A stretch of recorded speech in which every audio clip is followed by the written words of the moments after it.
Salut tout le monde. Comment que ça va-t-il? Écoutez, ici il fait que de flotter.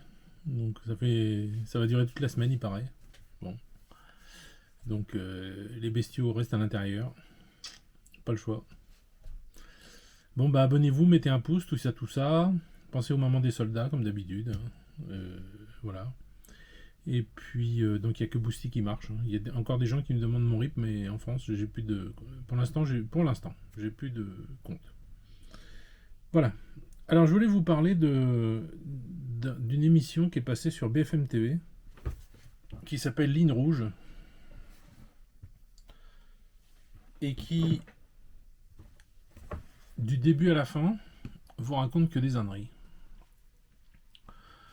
Euh, avec la fameuse technique de mettre des musiques anxiogènes à certains moments, des musiques un petit peu stupides à d'autres moments, etc.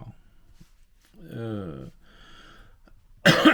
je vous jure que c'est vrai, sur la tête des bébés chèvres. Donc vous voyez, hein, c'est important. Il ne raconte que des conneries. Mais que des conneries. Il vous présente des trucs, des blogueurs qui sont ci, qui sont ça, qui se réfugient là, qui sont des agents du Kremlin et tout ça. Mais c'est n'importe quoi. Ils n'arrivent pas dans leur petit cerveau à comprendre que des gens puissent en avoir marre de la France, de la vie en France, de la violence, des médias débiles, parce que c'est ça en fait, comme eux, et qui veulent vivre dans un monde où il n'y a plus tout ça. Et on est beaucoup, la plupart, hein, on est ici pour ça. Donc moi, il m'avait contacté, je me suis rappelé de ça en regardant la vidéo. Quand j'ai vu le nom du journaliste, je me rappelle qu'il m'avait contacté il y a un certain temps. Et j'ai refusé, parce que BFM déjà, j'ai refusé. Et puis, je sais pertinemment qu'ils auraient dit que des conneries, je sais pertinemment qu'ils se seraient foutus de ma gueule, je sais pertinemment que tout.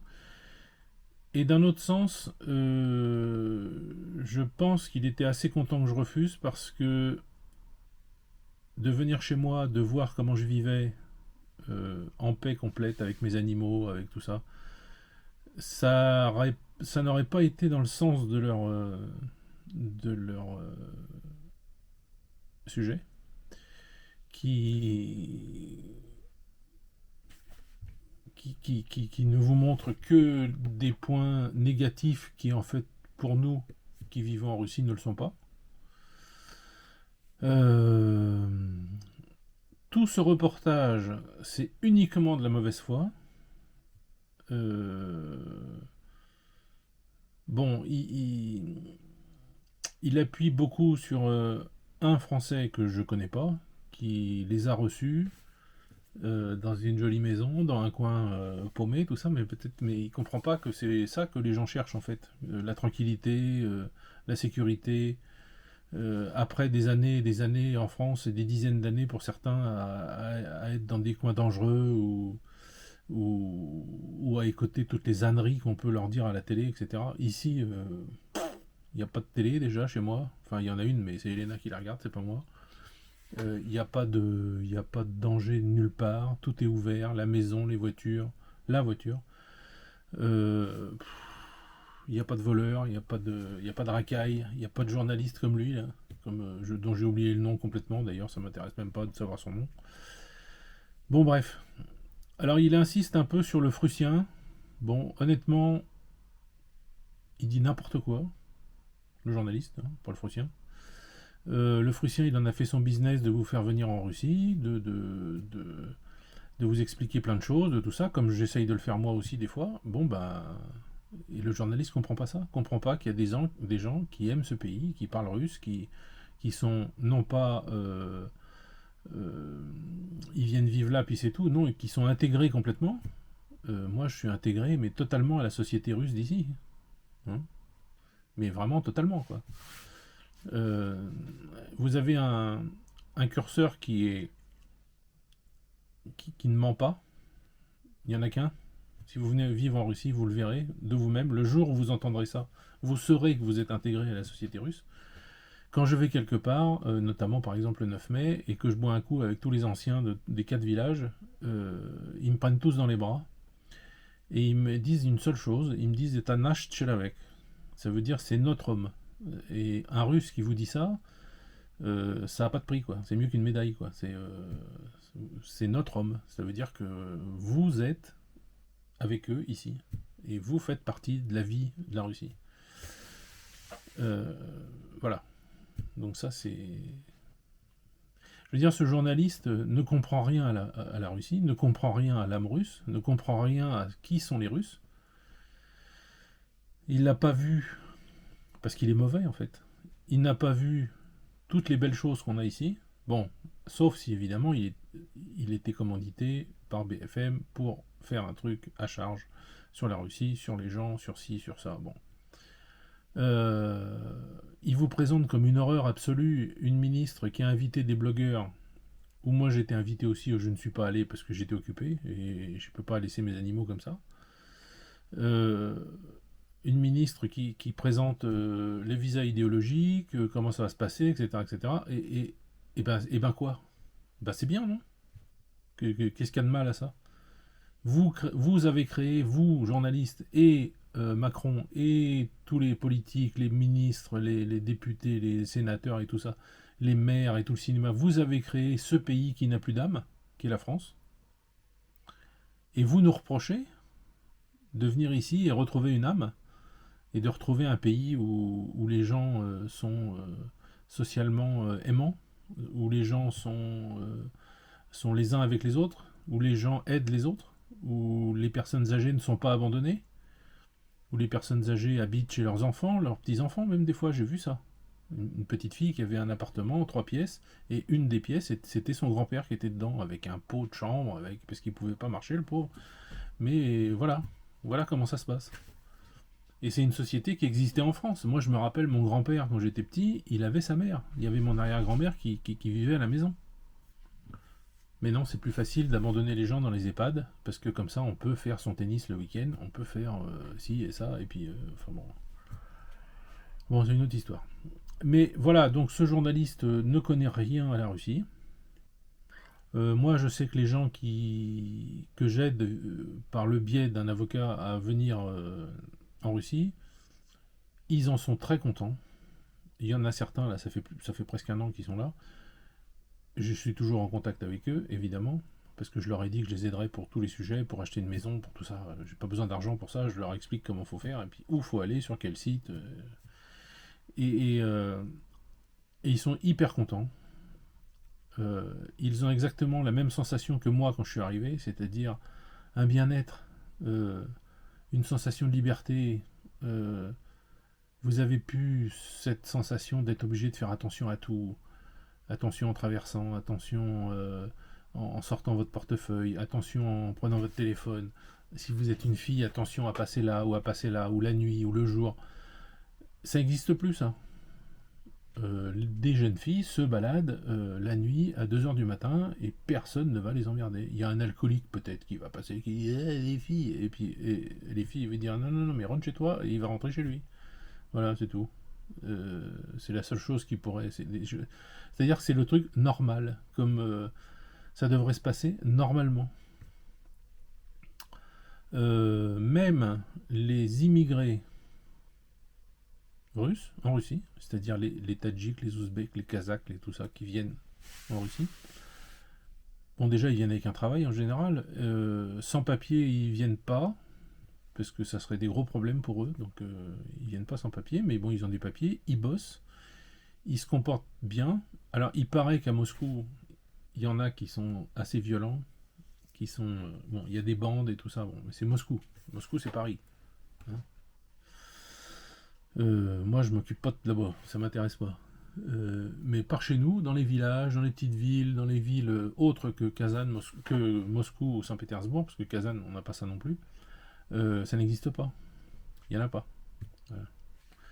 Voilà. Les seuls Ouzbeks, Tadjiks, etc. que je connais, on en a ici qui ont des magasins, qui ont tous le même genre de magasin, un peu, qui vendent un peu de tout. Ils sont très gentils, très aimables. Il n'y a aucun problème. Même les tziganes qu'on a. On a des tziganes en Russie, ce que vous appelleriez des manouches.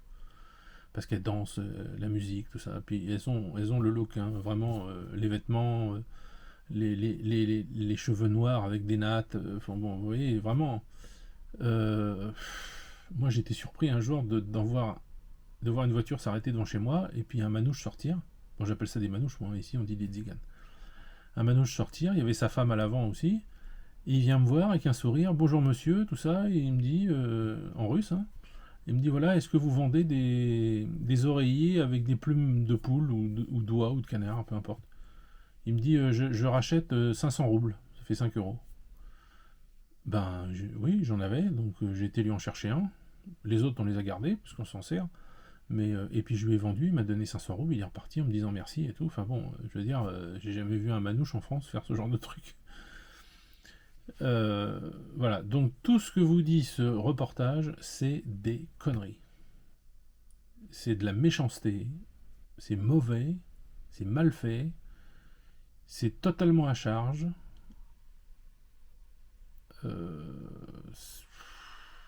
Il parle d'une fille qui a 500 000 abonnés, je sais pas quoi, là, qui fait tout ça, qui parle en anglais que je connais même pas. Et ben quoi, et ben quoi. Elle parle de la Russie, j'ai regardé un petit peu son truc avant de vous parler, là. Elle parle de la Russie, elle montre des endroits, des églises, des Kremlins, des lieux en Russie, tout ça. Mais c'est vachement bien son truc, c'est super bien.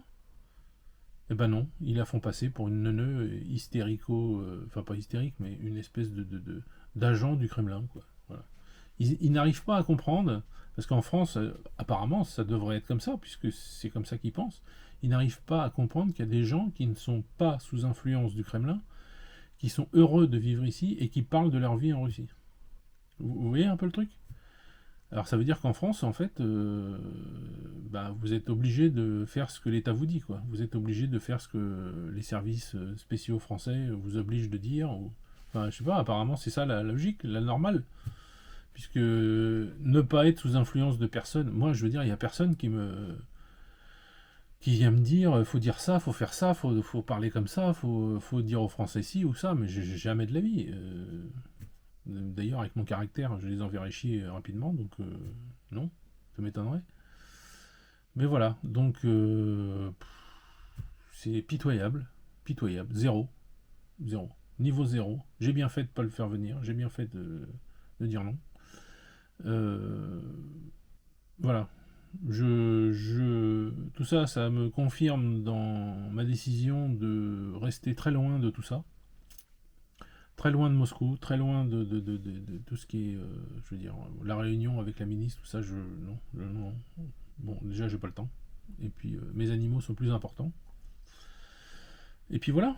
Et voilà. Et peut-être que, par exemple, comme il disait, il y a des gens comme le Frussien qui fait l'expatriation, il fait ça à grande échelle, peut-être, j'en sais rien, il a plein de monde. Bon, bah c'est très bien. Moi, à mon niveau, je connais quelqu'un qui peut le faire. Si les gens me demandent, bah, je l'envoie vers ce gars-là, puis c'est tout. C'est pas moi qui m'en occupe, hein. Bon, je pourrais, mais j'ai pas le temps. J'ai pas le temps. Moi, déjà, j'ai le temps pour les voyages à Kazan, donc c'est déjà pas mal. J'arrive à trouver du temps pour ça. Parce que j'ai trouvé quelqu'un pour venir s'occuper des animaux quand je suis pas là. Parce que pour Elena, c'est compliqué de se lever à 6h du matin pour être à 6h30 au boulot. Et avant, être obligé de s'occuper des chèvres, de donner à manger aux poules, donner à manger aux chiens, donner à manger aux chats. Enfin bon, de faire tout ça. Et chacun, c'est un régime différent. Les chats de la grange mangent pas comme les chats de la maison. Parce que les chats de la grange, faut pas trop les nourrir, sinon ils chassent pas les souris et les rats. Donc il faut leur donner à manger le matin et puis terminer, c'est tout. Bon, si je vois qu'ils maigrissent trop, évidemment, je leur en donne un peu plus, mais bon, c'est comme ça qu'on fait. Voilà, sinon, bah un truc que je vais pouvoir vous dire dans cette vidéo, le méchant président dictateur russe, mais c'est vraiment un homme méchant, vous pouvez pas imaginer. Ils ont pondu un nouveau système, les gens dans les villages, quel dictateur, franchement, c'est horrible.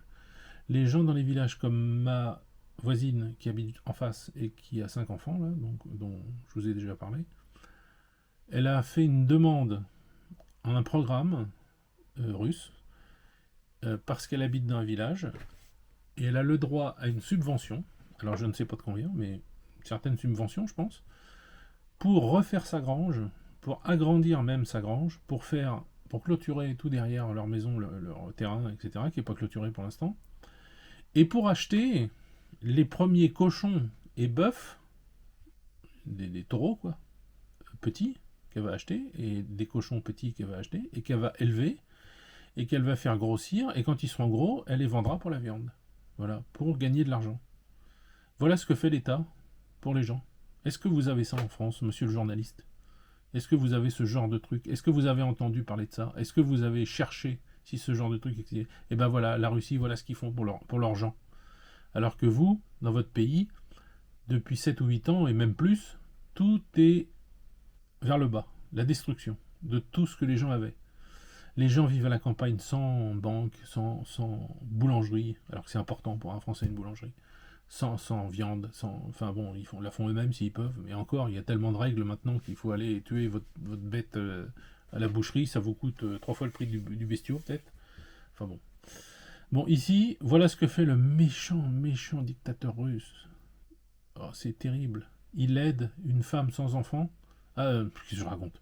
Une femme avec 5 enfants à avoir un job au village, chez elle. Vous vous rendez compte? Non? Ça vous tilte pas dans le cerveau? Euh, et le top du top, c'est que nous, avec mon pote là, qui va arriver, et on va faire du business en Russie avec des produits, et ben on va lui acheter ses cochons et ses bœufs. Parce que je me suis renseigné de comment on fait en Russie pour la viande. C'est pas du tout comme en France. On n'est pas obligé d'aller dans un abattoir pour payer, pour ci, ouais, que ça vous coûte un bras. Non. On fait venir le mec du village, qui sait, pour lui, il n'y a pas de problème pour tuer les animaux, il a l'habitude. Il vient, il tue le cochon, il le pend par les pattes, il saigne le cochon, comme on faisait dans le temps. Comme moi faisait mon arrière-grand-père en Bretagne, il allait dans les fermes tuer les cochons. Il était boulanger, et c'était lui qui allait tuer les cochons, et il récupérait de la viande, le sang, enfin du sang. Et voilà. Et nous, on va avoir ça. Et comment on fait en Russie, parce que je me suis renseigné aussi pour ça, on prend la viande découpée, je pense pas c'est la bête morte complètement, mais c'est la viande qu'on a découpée. On l'emmène au marché, et au marché, il y a un vétérinaire qui est là, et qui contrôle la viande que les marchands vont vendre dans la maison où il n'y a que la viande. Et on va le voir, il vient, il prend au hasard des morceaux de viande sur ce qu'on lui présente, il a un microscope, il a des machins, des bidules, enfin moi j'y connais rien, il va faire des analyses, il en a certaines, bon la plupart, vous voyez tout de suite s'il y a des vers, s'il y a des bactéries, s'il y a tout ça, bon ben voilà. Et une fois qu'il a vu que tout était ok, pouf, un coup de tampon, et puis voilà, et personne ne ment. Si on l'a tué la bête la veille, et ben on lui dit que c'est la veille. Si on l'a tué il y a une semaine, et ben on lui dit, faut lui dire que ça fait une semaine. Et là, il va faire des contrôles plus poussés. Mais si on lui dit que c'est tué d'hier, bon, il va faire certains contrôles, mais pas les mêmes. Et ensuite, vous ramenez ça chez vous, et voilà, c'est tout. Voilà, c'est tout simple. Et les gens ici mangent de la viande bio, comme vous dites. Mais ça se dit même pas bio ici, puisque tout est comme ça.